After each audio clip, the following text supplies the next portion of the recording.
ഈ രാജ്യത്തെ നിങ്ങൾ വിഭജിക്കാൻ ശ്രമിച്ചാൽ ഇത് വിഭജിക്കപ്പെടുകയില്ല. ഇവിടെ വളർന്നു വരുന്ന തലമുറ നിങ്ങളെ ചവിട്ടി മെതിക്കും. പാറ്റകൾ അവർ നിങ്ങളുടെ തലച്ചോറിലേക്ക് കയറി വരും. ഇവരെ പരിഹസിക്കുന്ന ആളുകൾ ഓർക്കണം, ഭരണകർത്താക്കന്മാർ ഓർക്കണം, എന്തുകൊണ്ട് ഈ പാറ്റകൾ ഒത്തുകൂടി? അതിന്റെ ഏക കാരണം നിങ്ങളാണ്, നിങ്ങളുടെ പരാജയമാണ്, നിങ്ങളുടെ കഴിവുകേടാണ്, നിങ്ങളുടെ കെടുകാര്യസ്ഥതയാണ്. 1 മണിക്കൂറും പ്രവർത്തിക്കേണ്ട, ശാന്തമായിട്ടൊന്ന് ഇരുന്നിട്ട് താങ്കൾ ഭരിച്ച 12 വർഷം, ഈ 12 വർഷത്ത് ഈ രാജ്യത്തിന്റെ അധോഗതി എത്ര വലുതായിരുന്നു എന്നുള്ളത് താങ്കളൊന്ന് സ്വയം വിലയിരുത്തുക. അത് വർഗീയ ധ്രുവീകരണോ ജാതീയ നമ്മുടെ കേരളത്തിലും ഈ BJP പോലുള്ള പാർട്ടിയൊക്കെ നിലനിൽക്കുന്നതിന്റെ ഏക കാരണമെന്ന് പറയുന്നത് അതിലെ ജനശക്തിയല്ല, മറിച്ച് ഇതുപോലുള്ള നറേറ്റീവ്സാണ്. ഇല്ലാത്ത കാര്യങ്ങളുണ്ട് എന്ന്, അവർക്ക് എന്തൊക്കെയോ പ്രത്യേകതകൾ ഉണ്ടെന്നും അവരെന്തൊക്കെയാണെന്നൊക്കെ അവരിങ്ങനെ ഏവർക്കും സ്നേഹവന്ദനം. CJPയുടെ അഥവാ കോക്രോച്ച് ജനതാ പാർട്ടിയുടെ സാമൂഹ്യ സ്വാധീനവും ഭരണകൂടം പ്രത്യേകിച്ച് BJP അതിനെ ഭയപ്പെടാൻ കാരണം എന്താണെന്നുള്ളതുമാണ് ഈ വീഡിയോയിൽ കൂടെ നിങ്ങളുമായിട്ട് പങ്കുവെക്കാൻ ആഗ്രഹിക്കുന്നത്. നമുക്കറിയാവുന്ന പോലെ കഴിഞ്ഞ 2 മാസത്തിൻ്റെ മുമ്പ് രൂപപ്പെട്ടതായിട്ടുള്ള ഈ കോക്രോച്ച് ജനതാ പാർട്ടി സമകാലിക രാഷ്ട്രീയ ചരിത്രത്തിലെ ഏറ്റവും ശ്രദ്ധേയമായ ഒരു പ്രതിഭാസമായിട്ട് നിലകൊള്ളുകയാണ്. ഉന്നത തലത്തിലുള്ള ഒരു നാക്കുപിഴയോടുള്ള അതിവേഗ ഡിജിറ്റൽ പ്രതികരണമായി ആരംഭിച്ച കാര്യം പിന്നീട് രാജ്യവ്യാപകമായി പടർന്ന ഒരു സാമൂഹ്യ രാഷ്ട്രീയ കാട്ടുതീയായിട്ട് മാറുകയായിരുന്നു. ഔദ്യോഗികമായി അതൊരു രാഷ്ട്രീയ പാർട്ടിയായി രജിസ്റ്റർ ചെയ്യപ്പെട്ടിട്ടില്ലെങ്കിലും ഇന്ത്യയിൽ CJP ഉണ്ടാക്കിയ സ്വാധീനം അഗാധവും ദൂരവ്യാപകവുമാണ്. വൈറൽ ഇന്റർനെറ്റ് മീമുകളിൽ നിന്ന് തുടങ്ങി തെരുവുകളിലെ വലിയ പ്രതിഷേധങ്ങളിലേക്കും ഉയർന്ന തലത്തിലുള്ള ഭരണാധികാരികളുടെ ഉത്തരവാദിത്തങ്ങളിൽ എത്തിയ ഈ പ്രസ്ഥാനത്തിന്റെ കുതിപ്പ് ഒരു നിർണായക ചോദ്യം ഉയർത്തുകയാണ്. രാജ്യത്ത് ഇതെന്ത് ചലനങ്ങളാണ് ഉണ്ടാക്കിയിരിക്കുന്നത്? എന്തുകൊണ്ടാണ് ഭരണാധികാരികൾ, പ്രത്യേകിച്ച് ഭാരതീയ ജനതാ പാർട്ടി BJP ഇതിനെ ഇത്രയധികം ഭയന്നത്? അതിൻ്റെ ഒന്നാമത്തെ കാര്യം ഞാൻ പറയാൻ ആഗ്രഹിക്കുകയാണ്. CJPയുടെ ദേശീയ സ്വാധീനം. ഇന്ത്യയിലെ പൗരാവകാശ സമരങ്ങളുടെയും യുവജന പങ്കാളിത്തത്തിൻ്റെയും രീതികളെ CJP അടിമുടി മാറ്റിമറിച്ചു. ഇത് അവശേഷിപ്പിച്ച പ്രധാന പ്രത്യാഘാതങ്ങൾ താഴെ പറയുന്നവയാണ്. ഒന്നാമതായിട്ട്, ഉയർന്ന തലത്തിലുള്ള രാഷ്ട്രീയ ഉത്തരവാദിത്വം ഉറപ്പാക്കൽ. ഹാസ്യ രൂപേണയാണ് അവതരിപ്പിക്കപ്പെട്ടതെങ്കിലും വിദ്യാർത്ഥികളെ വലയ്ക്കുന്ന പരീക്ഷാ ക്രമക്കേടുകളും പേപ്പർ ചോർച്ചകളും പോലുള്ള യഥാർത്ഥ പ്രതിസന്ധികളെ മുൻനിർത്തിയാണ് CJP തെരുവ് സമരങ്ങൾ സംഘടിപ്പിച്ചത്. ഡിജിറ്റൽ ഏകോപനത്തിലൂടെയും ജന്തർ മന്തർ പോലുള്ള സ്ഥലങ്ങളിൽ നടത്തിയ പ്രക്ഷോഭങ്ങളുടെയും പരമ്പരാഗത പ്രതിപക്ഷ പാർട്ടികൾക്ക് വർഷങ്ങളായി സാധിക്കാത്ത കാര്യം ഈ പ്രസ്ഥാനം സാധിച്ചെടുത്തു. ഇത് കേന്ദ്ര വിദ്യാഭ്യാസ മന്ത്രി ധർമ്മേന്ദ്ര പ്രധാനിന്റെ രാജി ഉൾപ്പെടെയുള്ള ഉന്നത രാഷ്ട്രീയ മാറ്റങ്ങൾക്ക് കാരണമായി. വികേന്ദ്രീകൃതമായ ഡിജിറ്റൽ യുഗ മുന്നേറ്റം. നൂറ്റാണ്ടിലെ മാസ് മൂവ്മെന്റുകൾ എങ്ങനെ സംഘടിപ്പിക്കപ്പെടണം എന്നതിൻ്റെ പുതിയ മാതൃക CJP വളരെ കൃത്യമായിട്ട് നമ്മുടെ മുമ്പാകെ വരച്ചു കാണിച്ചു. പരമ്പരാഗതമായ കർശന ഘടകങ്ങളോ തൊഴിലാളി യൂണിയനുകളോ ഇല്ലാതെ AI ടൂളുകളും വൈറൽ ഡിജിറ്റൽ ഐഡിയകൾ, മീം സംസ്കാരം എന്നിവ ഉപയോഗിച്ച് ദിവസങ്ങൾക്കുള്ളിൽ ഇൻസ്റ്റാഗ്രാമിൽ 20 ദശലക്ഷത്തിലധികം ഫോളോവേഴ്സിനെ നേടാൻ ഇതിനെ കഴിഞ്ഞു. ഇന്ത്യയിലെ ഏറ്റവും പ്രമുഖ രാഷ്ട്രീയ പാർട്ടികളുടെ സോഷ്യൽ മീഡിയ റീച്ചിനെ ഇത് മറികടന്നു എന്നുള്ളതാണ് വളരെ ചരിത്രപരമായ കാര്യം. ആധുനിക കാലത്തെ പ്രതിഷേധങ്ങൾക്ക് ഒരു സ്മാർട്ട് ഫോണും പങ്കുവയ്ക്കപ്പെടുന്ന പരാതികളും മാത്രമാണ് ആവശ്യമെന്ന് ഇത് വളരെ കൃത്യമായിട്ട് തെളിയിച്ചു. നിഷ്ക്രിയത്വത്തിൽ നിന്ന് രാഷ്ട്രീയ അവബോധത്തിലേക്ക്. തൊഴിലില്ലായ്മയും വിലക്കയറ്റത്തെക്കുറിച്ചുള്ള ആശങ്കകളും ഒരു കൂട്ടായ പൊതു സ്വത്വമാക്കി മാറ്റാൻ ഇതിലൂടെ സാധിച്ചു. തൊഴിലില്ലാത്ത യുവാക്കൾക്ക് മേൽ ചാർത്തപ്പെട്ട അപമാനകരമായ വിശേഷണങ്ങളെ പ്രതിരോധ ശേഷിയുടെ അടയാളമാക്കി മാറ്റിക്കൊണ്ട് ഒരു തലമുറയുടെ രാഷ്ട്രീയ നിസ്സംഗതയെ ഈ പ്രസ്ഥാനം ഇല്ലാതെയാക്കി എന്നുള്ളത് വളരെ ചാരുതാർത്ഥ്യം നൽകുന്ന കാര്യമാണ്.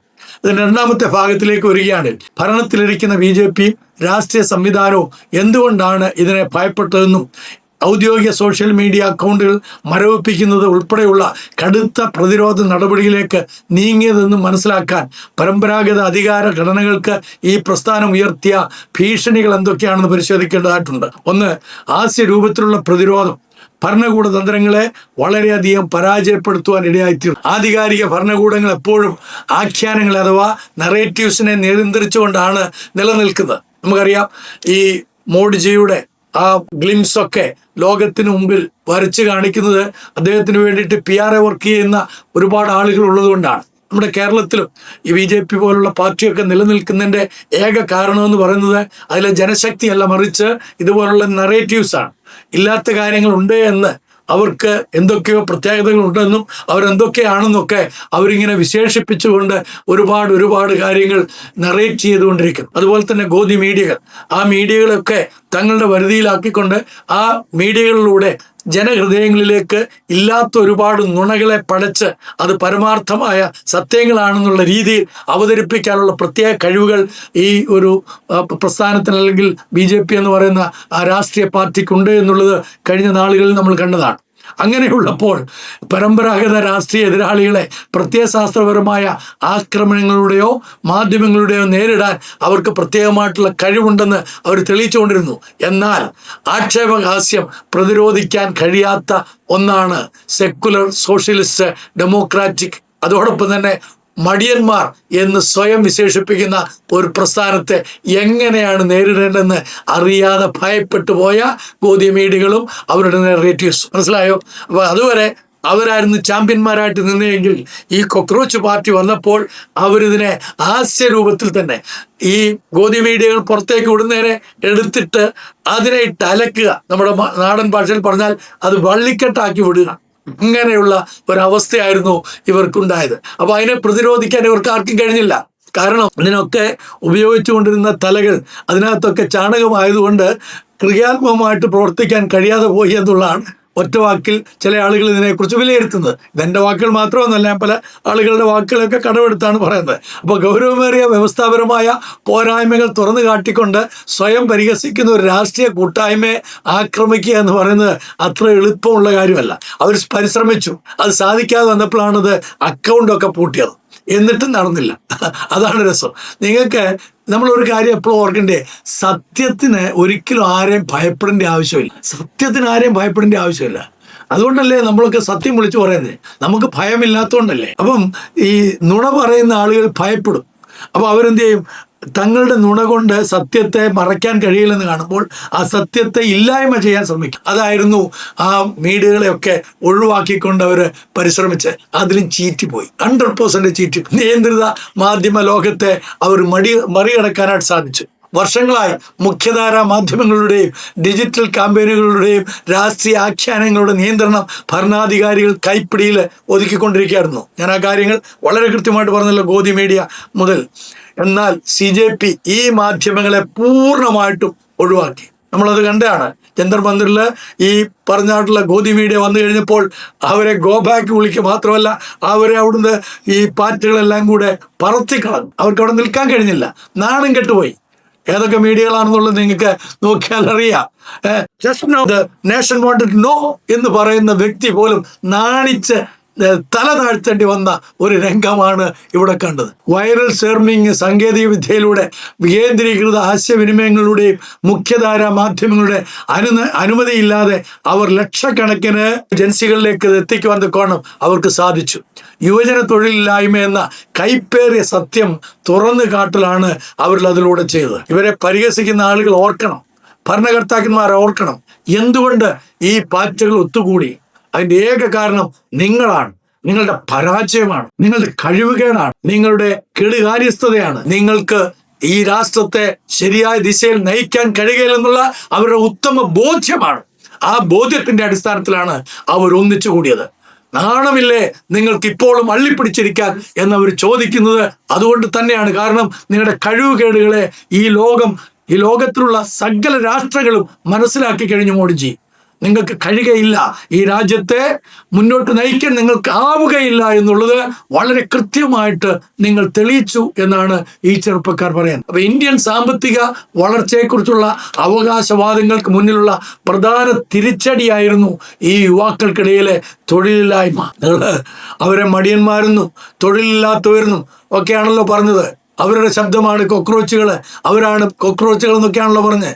അപ്പോൾ അങ്ങനെ തന്നെ അവർ ഹാസ്യ രൂപത്തിൽ മടിയന്മാരുടെയും തൊഴിലില്ലാത്തവരുടെയും ശബ്ദമെന്ന ബാനറിന് കീഴിലാണ് ലക്ഷക്കണക്കിന് ആളുകളെ അവർ അണിനിരത്തിയത്. അപ്പോൾ ഇത്രയും ആളുകൾ അവിടെ തൊഴിലില്ലാത്തവർ വന്നുവെങ്കിൽ അതിൻ്റെ ഉത്തരവാദികൾ ആരാണെന്ന് മോഡിജി അങ്ങ് സ്വയം വിലയിരുത്തണം.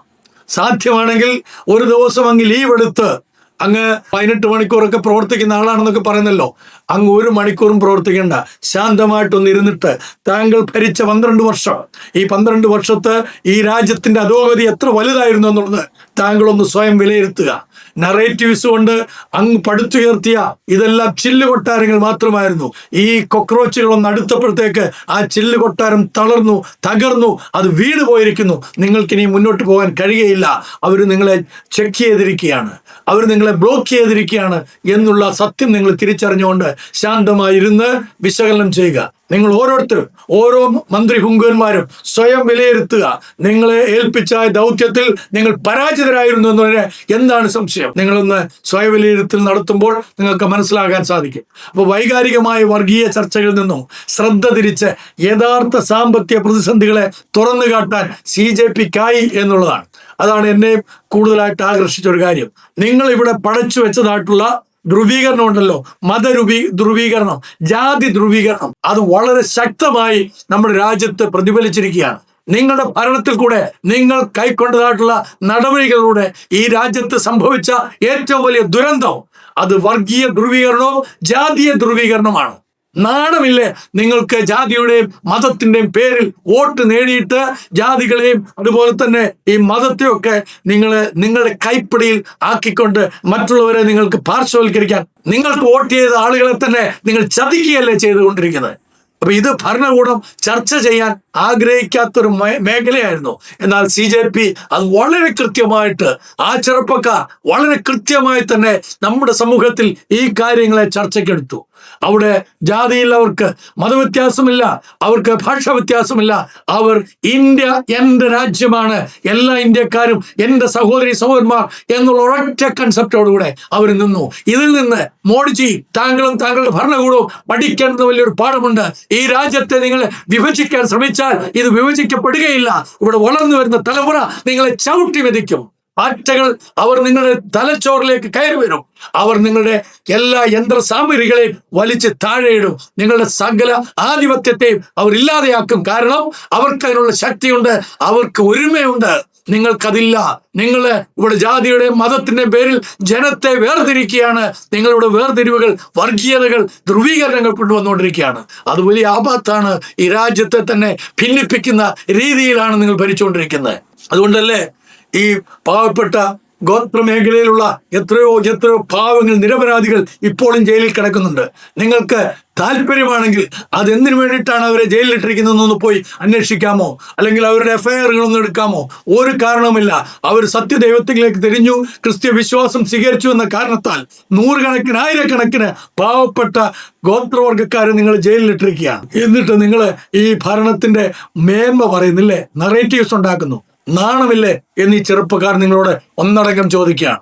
ഇതെന്റെ വാക്കുകളൊന്നുമല്ല, ഈ ചെറുപ്പക്കാരുടെ വാക്കുകൾ ഞാൻ കടമെടുത്ത് നിങ്ങളോട് പറയുകയാണ്.